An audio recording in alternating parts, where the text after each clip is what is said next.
Having shelled out $20 to see just 3 Jeff Koons works at the Met this spring, I must admit I felt a little gypped. By contrast, with the €10 I spent at his Versailles show, I felt like I'd won the Euro Millions jackpot. 17 sculptures were installed with so many winks, nods, and virtual parentheses, I felt like I'd been sent on a treasure hunt. Take, for example, the shiny, inflatable-looking rabbit found in the Salon de l'Abondance.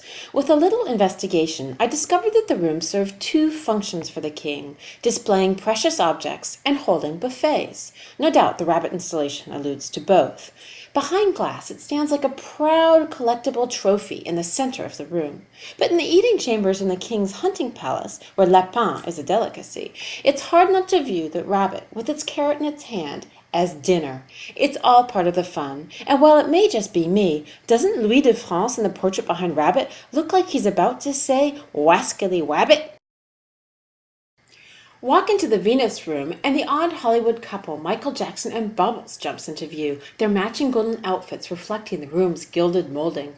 So, is this the Venus ideal of love, centuries after the chateau was built? Venus doesn't seem to think so. Her depiction is looking on as if to say, "What the hell?" In fact, that's precisely what the crowd around me was saying. Despite the show's success, I heard a lot of "Qu'est-ce qui fait là, ça?" in the room around me, and the docent giving the tour acted as though Michael and the monkey weren't even there. She didn't even mention them. You'd think it would be hard to miss the elephant or balloon dog in the room, but as you can see by this photo, most people were just looking around it.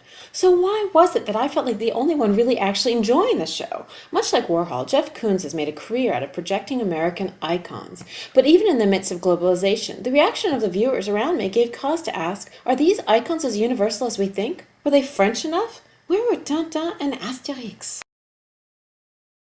In the Diane room, named after the goddess of the hunt, we come upon a sculpture of 2 cute cupids and what appears to be an equally cute devil child coaxing along a bright pink pig.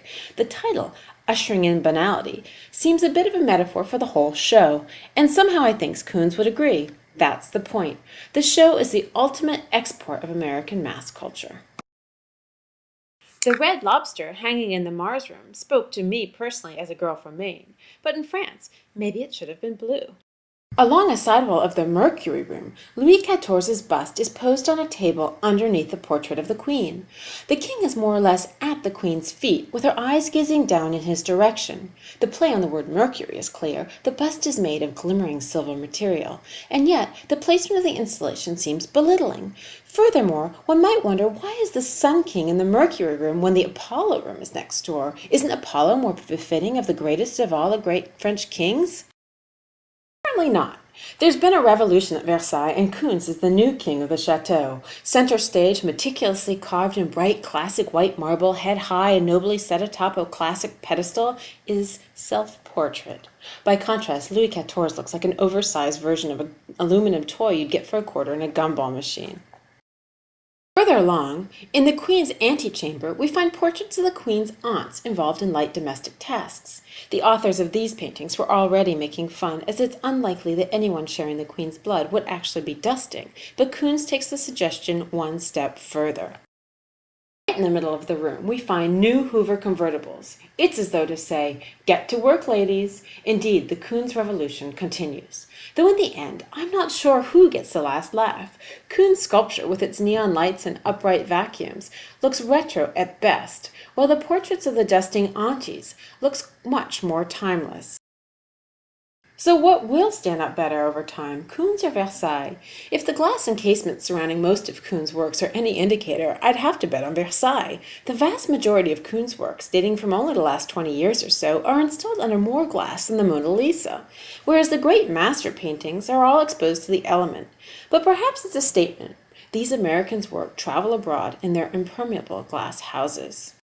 While most of Koons' installations are playful or ironic, one work in particular seemed generous in tone. Large vase of flowers in the Queen's bedroom added a brilliant three-dimensional blossom to the extravagant but otherwise flat florals in the wallpaper canopy in bed. Another work offering continuity was Blue Moon, installed in the famous Hall of Mirrors. Beyond the reference to Elvis, America's King, the work served as another mirror, reflecting and projecting the seemingly endless hallway. Koons just paints it blue.